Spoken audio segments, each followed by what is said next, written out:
This video is brought to you by Movement for Life Physical Therapy.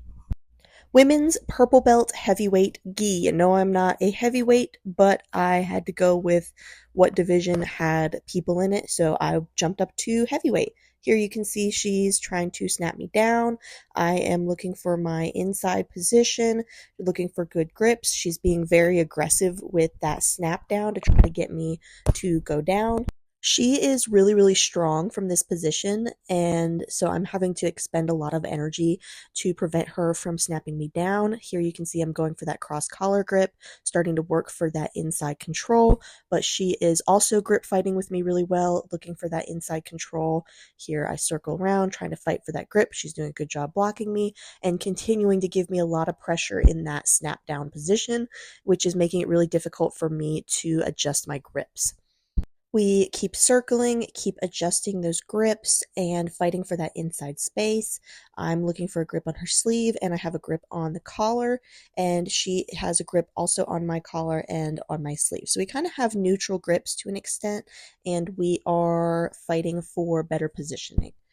Hand fighting in the gi versus no gi is a lot different because it's a lot more difficult to clear grips once somebody has established them. Here you can see the ref stops the match temporarily and tells us that we need to pick up the pace or he is going to start giving us stalling calls. After he gives us his warning about how we need to pick up the pace just a little bit, we get back to our hand fighting. I don't remember why he reset us here, but he resets us back in the middle and we go back to our hand fighting. Once again, we are grip fighting and hand fighting for that good inside positioning. You can see I'm starting to try to look for some of my judo grips going around the head, and I start to dig for my double underhooks. She's doing a really good job of framing on my hip and pushing off of my belt to try to keep me from establishing those double unders. We keep circling, looking for that inside position. I'm trying to kind of fight for that underhook and that inside position. But like I said before, it's a lot more difficult to hand fight in the gi because of the grips.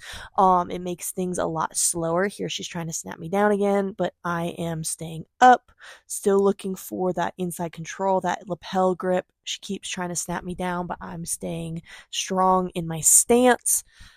We keep circling, keep looking for that good inside positioning. You can see I'm swimming around to grab that grip on her wrist, trying to look for that inside control. We're fighting back and forth. She goes for that cross collar. And here you see the ref stops us again, and he's like, hey guys, you really need to make something happen here. And so he gives us each a point deduction, which I don't really get because now the score is just -1 to -1, but whatever. We keep going, we keep hand fighting. We really need to make something happen, or he's going to continue to call us for stalling. I'm looking to try to snap her down here because she ducked her head low, but she's able to posture back up. I have this cross collar grip. I'm fighting for those grips, and I kind of shove her off of the mat, and we reset back in the middle, and we go back to our hand fighting. Here you can see I can start to feel out where her weight is, trying to get her to push her weight into me. I try to go for a little trip, but I was not successful. But I'm trying to be as active and intentional as possible so that the ref does not give me another stalling call, even if I am not able to secure a takedown. Here we're circling, and the ref stops the match again. This time he only gives her a stalling warning, I believe, because I went for that little trip. Sorry, this guy's standing right in the way. But he gives her a deduction, so now the score is -2 to -1. But we go back to our hand fighting. She is trying to be more intentional now, and she goes for a little trip, but it doesn't land, so she decides to just accept the guard pull. I wind up in her closed guard and I immediately start to look to posture, but she's doing a good job of keeping a grip on my collar and trying to keep me broken down. But I am able to start posturing up and start to hand fight to better positioning. Similar to how we hand fight when we're standing in the closed guard, you also have to hand fight for good positioning. Here, I think she's going for some kind of like collar lapel choke. I'm not really sure. I don't do a lot of gi stuff, but here I get my grips and I start to stand up and I feel myself start to off balance. So I maintain postured and grip fight to try to stand back up again. The guard breaks open, but she's able to lock it back up. I start to fight for grips and try to stand back up again. You can see she got a little grip on my pants and she's fighting for those grips on my sleeve and my lapel and back on my pants, trying to keep her guard locked up and not let me stand up. I'm fighting for bicep control to try to stand up and put pressure on her ankles to make the guard unlock. Here I start to stand, it comes open, but then she locks it back up. I continue to try to fight for that good hand positioning to try to stand, get the guard open, and this time I'm able to secure my position a little better, but she goes to try to sweep me over, but I'm able to keep my balance and stay up, this time getting my knee wedged in, which makes it much harder for her to lock that guard back up. Here she's continuing to try to sweep me, but I'm staying based out really, really well. She's able to lock her guard back up, but this time my knee is wedged in between, making it difficult for her to execute any of her sweeps or submissions. She's able to lock her guard back up without my knee wedged in there, but I'm able to stand and start to put pressure on her ankles by trying to wedge my knee back in. And here I'm able to slide that knee through, even though she still has her ankles locked. That's putting a lot of pressure on her guard and making it nearly impossible for her to sweep me or submit me. Here I'm able to stand. I'm starting to fight at those feet, fight at the knee line. She's trying to maintain grips on my lapel, but I'm able to free myself and start to smash and come around the side for my guard pass. Once I wedge this knee in, I'm pretty much good. I just have to continue my pass around. And I'm able to drop my hip and secure my pass.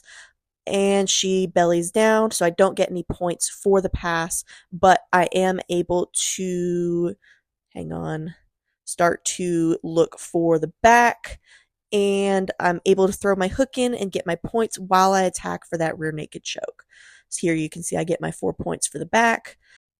At this point, I know I'm up on points, but I still want to try to finish my rear naked choke, so I'm really fighting for this choke. She's doing a really good job of fighting my hands and being really tough and not letting me gain much traction with it, but it is pretty tight, and so I'm continuing to try to really squeeze and finish that choke. You can see her lapel kind of got wrapped around her face, which I'm sure is not very comfortable, but she's really, really tough, and she's able to hang on until the time runs out, and I win on points 4-0. I thought this was a good match. It definitely wasn't my strongest performance. I think I had a little bit of an adrenaline dump after my no-gi matches, but still good. I still got to show off some of my passing, definitely have some things to improve, but I was happy with the result. On to my second match. Because it was just the two of us in the division, it was best 2 out of 3 matches. So I am fighting the same opponent again. We start circling, already looking for our grips for that inside control. She gets a grip on my collar, and I am looking to try to clear that grip and fight for that inside control. She continues to have a really good grip on that collar, though. We continue to circle and hand fight, looking for that inside positioning, looking to clear grips and establish good grips. I look for a little foot sweep there that wasn't really there though, and we continue to circle, fighting for that inside control, that inside lapel control. I am looking to set up my little trips and throws because they've been working really well for me. We continue to circle, and from here she starts to circle around, goes for a little front trip, and again is not able to land it, so she goes for the closed guard. I land in her closed guard, and she's immediately attacking at my lapel and doing a good job of trying to break my posture down. However, I am looking for bicep control and to try to posture up so that I can work for my standing passes. She opens up the guard to go for like a little sweep, but then decides to close it back up. I'm able to stay really squared up with her hips to prevent her from going for her sweeps and submissions, and she starts to try to open up her guard again, but then ultimately closes it back up. Here, I'm able to start to establish my bicep control, so I start to try to stand up, but she's doing a good job of keeping me broken down. So I have to reestablish my grips. We're continuing to fight for grips, fight for good hand fighting position. I'm starting to try to stand up again, and I'm able to get to where I'm standing, but she's doing a good job of keeping my posture broken down. So I have to be careful that she doesn't start to cut for arm bars and sweeps from here. I'm fighting to get my hands back, get my grips back, and she tries to start to attack at my feet a little bit, but I'm able to establish my bicep control to control her hands and prevent her from going for sweeps and submissions. I'm able to sit back and wedge my knee into the guard.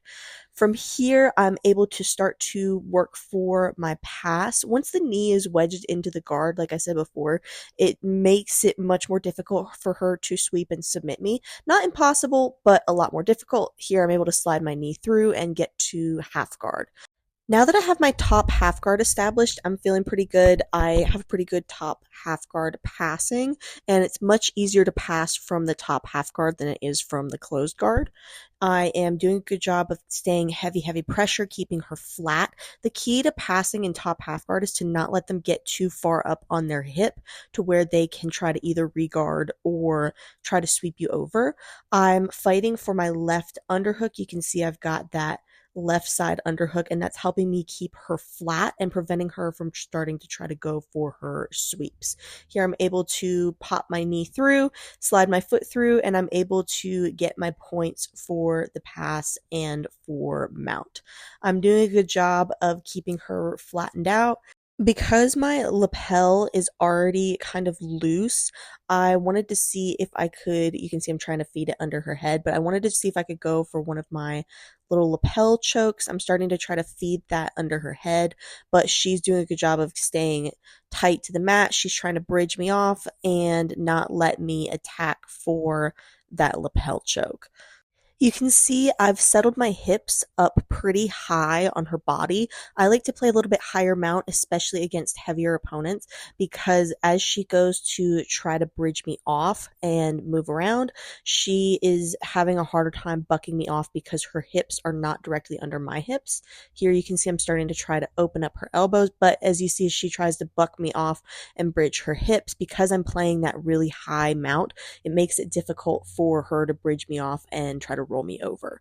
Here I am trying to kind of either open up her elbows or start to try to pull that lapel underneath her head. You can see I'm starting to kind of be successful with it, but she's doing a really good job of not letting me get that wedged in there. Here I start to attack for that lapel choke, but like I said, she's doing a good job of bucking and bridging around, making it difficult for me to maintain this mount position. As she's moving around, I decide to start to switch to hunt for my gift wrap and start to try to take the back from here. Now, as she continues to move around and try to escape, she continues to turn, and I encourage her to keep turning away from me, using this grip on her arm and preventing her from turning back into me so that I'm able to hit my chair sit, throw my hook in, and secure my back points and back position.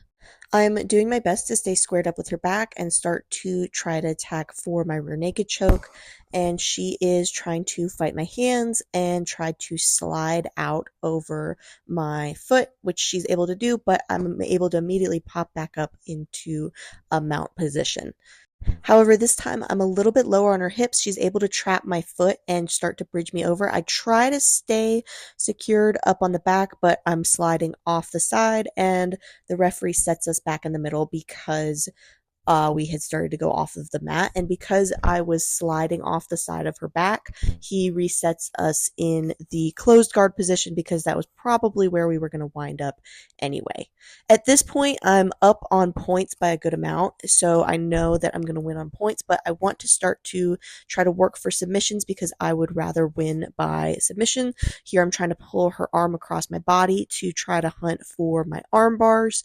She is looking to get good grips and try to pass my guard to try to make up some of these points. But the time runs out, and I'm able to secure my win on points. I was a little bummed I didn't get any submissions, but I was glad to get the win. This definitely was not my strongest performance by any means, but I was able to work on some things that I had wanted to work on, primarily my guard passing and guard breaking, specifically from the closed guard, and I did well with that.